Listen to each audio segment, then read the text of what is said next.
Contrary to reports, Hilda Dokubo, a prominent Nollywood actress and chairperson of the Labour Party in Rivers State, has denied being suspended from her position. Rumours of her suspension surfaced after an emergency party meeting on July 15th with allegations of financial misconduct, abuse of office and breach of party regulations. However, Dokubo took to Instagram to set the record straight, declaring that she remains the party's chairperson and accusing the People's Democratic Party members of orchestrating a plot to tarnish her reputation. We're joined this morning to unfold all the drama, the chairperson of the Labour Party in Rivers State herself, Hilda Dokubo. Good morning, and thank you very much for joining us, ma'am.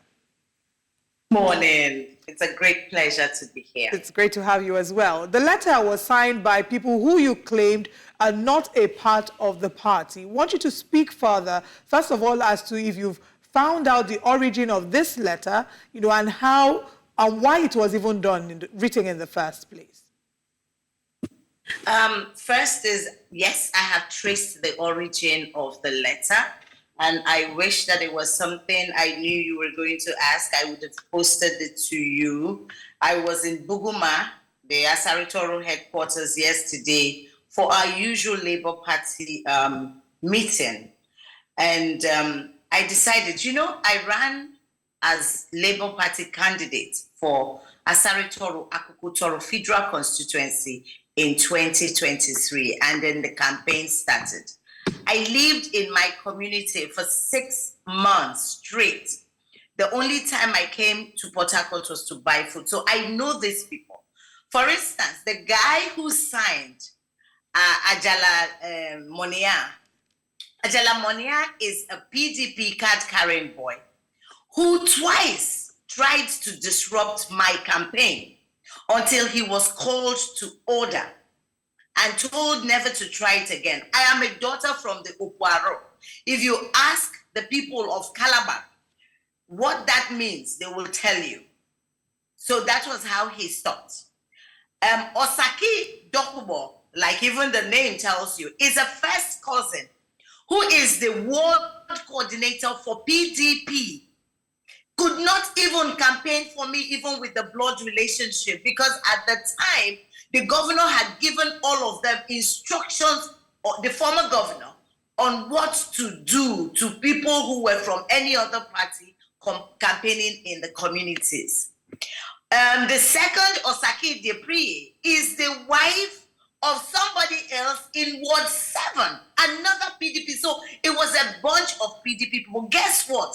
Even what they called a sit-in was done in Ombopolo. Ombopolo is Ward 4.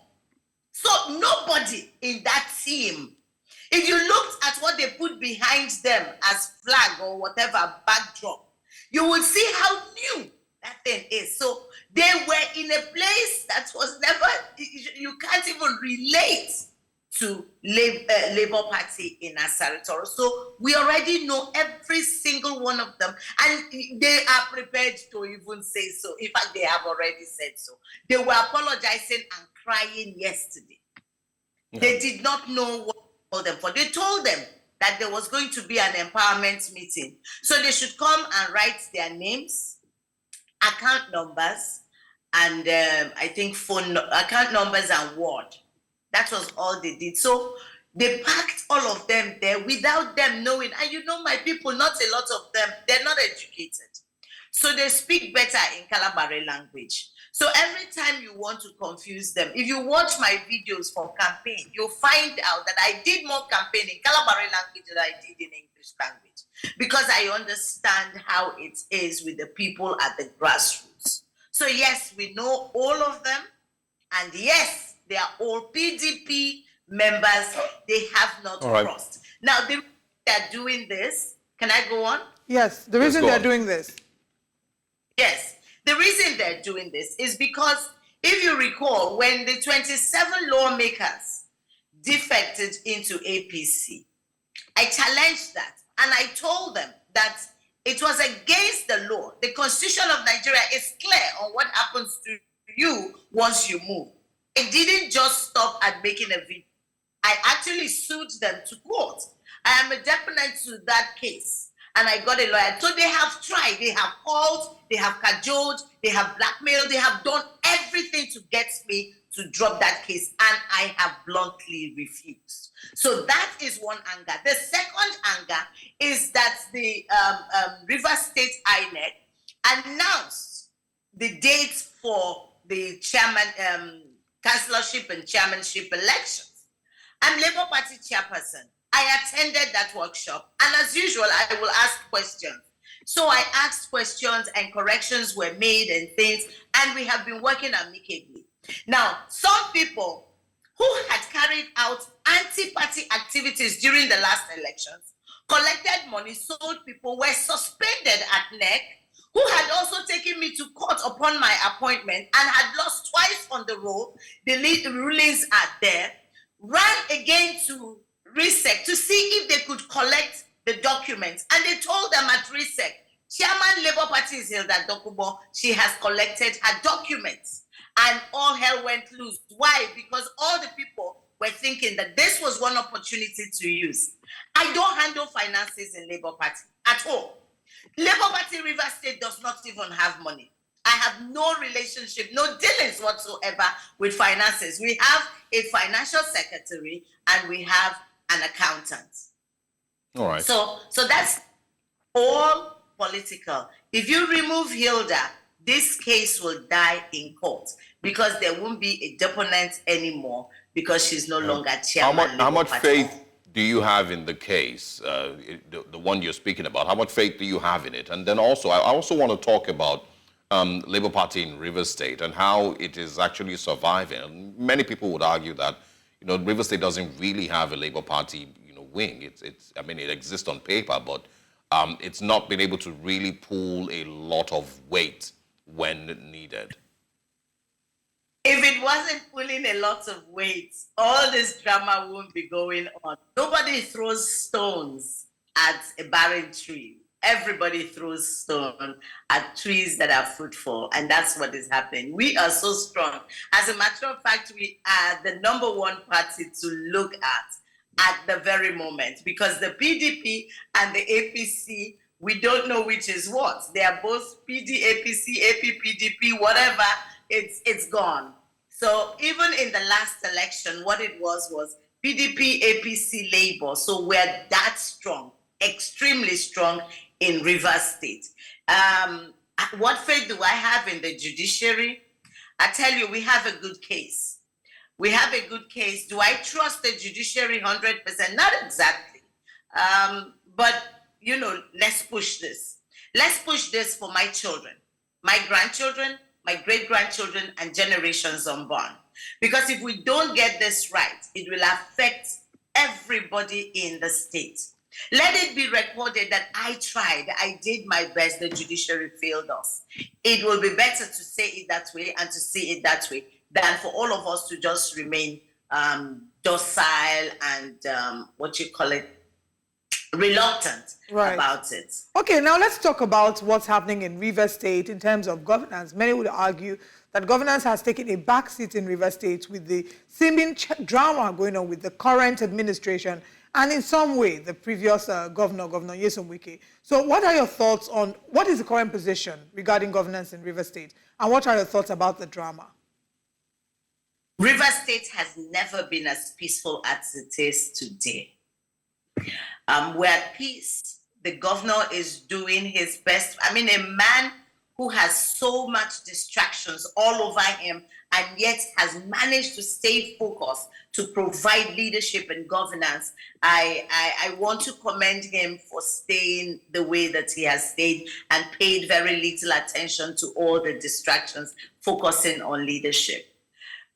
He's an accountant. And if you know anything about accountants, I have one in my family. My brother is an icon. They hardly talk. They talk once and that's it. They just keep doing. I think they're very busy calculating. They're not like, some people. So I think that's why he's not using the media like the former governor. The former governor did a lot of media work. He had everybody on his payroll. And, if he coughs, it's in the media. Everything he does. But this governor, Siminalayi Fubara, the governor of Rivers State, hardly uses the media. Hardly. So whatever you see online or in any of the newspapers are not paid for. They are organic. They're just people reporting the truth. Well, again, I brought the idea of Labour Party's relevance in River State. I know, like you've said, you don't throw stones at a barren tree. But if there was going to be an election today, where do you think Labour Party would come out in any aspect of governance in River State? Let me say something clearly, that everybody points hands. I've been asked severally. We hear the governor is coming to Labour Party. We hear the governor is coming to Labour Party. Everybody's coming to Labour Party. Will they be going to a place that is dead? No. That is part of the problem that we have. Which governor now? You're saying Governor Sim Fubara has come to Labour Party? No, he's not. I'm saying that I don't know whether he is, so let me not categorically say he's not. I'm saying that there is the rumor all over River State. There is the rumor that he's coming. And I've been asked severally, and I say, well, the man has not told me anything. I haven't seen them. Nobody has said anything, but he's a free citizen of Nigeria and has his rights. So if we had an election today, we will win every space that is available. All right. Now let's go to the national level and look at your principal, His Excellency Peter Obi. There have been accusations regarding the planned protest from the 1st of August to the 15th of August, and Bayo Onanuga has in some measure inferred that Peter Obi and maybe his supporters are behind the planned protest. What are your reactions to this? Bayo Onanuga accuses everybody, including children in their mother's wombs. Everything that goes wrong with Nigeria is Peter Obi. If today Bayo has insomnia and cannot sleep, it will be Peter Obi's fault. But truly, who is pleased in Nigeria? Who is feeding? Who can even claim that wherever it was their life was 8 years ago, that they are even anywhere close to that? People are. It has nothing to do with P2B. Can they just be sincere with themselves? Take sincere verdict from people. Just a friend asked me, the friend just said, oh, you should cross to our party. I said, it's not even possible for me to do that. And he said, well, I said, because your party cannot provide for me what I want politically. And he said, what is it? I said, a party that is true to the citizens of Nigeria. So, I think Nanuga should check himself. It's sad.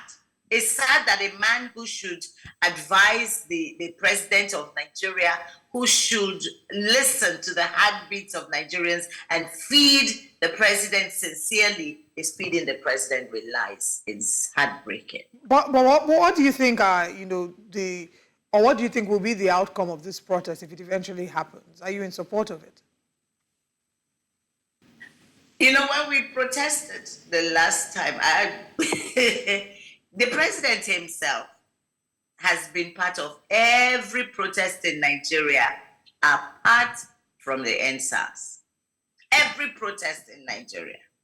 But right now, protest is a sign of hate, is a sign of not wanting to cooperate, is a sign of being an obedient, is a sign of being Igbo, is a sign of every nonsense. So, I'll sit in my house because nobody is listening. They killed Nigeria's children on the 20th of October 2020. They came up with whatever white paper. Those children, where are they? Where are the parents? What is happening to them? Who is checking? I don't want to give up on Nigeria. I truly don't want to, and that's why I voice out all the time. But anybody who still has the consciousness, the mind to demonstrate should be allowed their rights. It is everyone's fundamental human rights to demonstrate against things that you don't believe in. That's my take. But you wouldn't actively participate in a protest if there is. Mm-hmm. What's the use? Well, let's watch how it goes. Okay? Let's watch how it goes. Thank you so much for joining us. We appreciate your time and we look forward to having more conversations with you in the coming weeks. Thank you for your time. Thank you so much for having me. It's been a great pleasure. And thank you for the work you do. Thank you Thank very you much. so Thank you.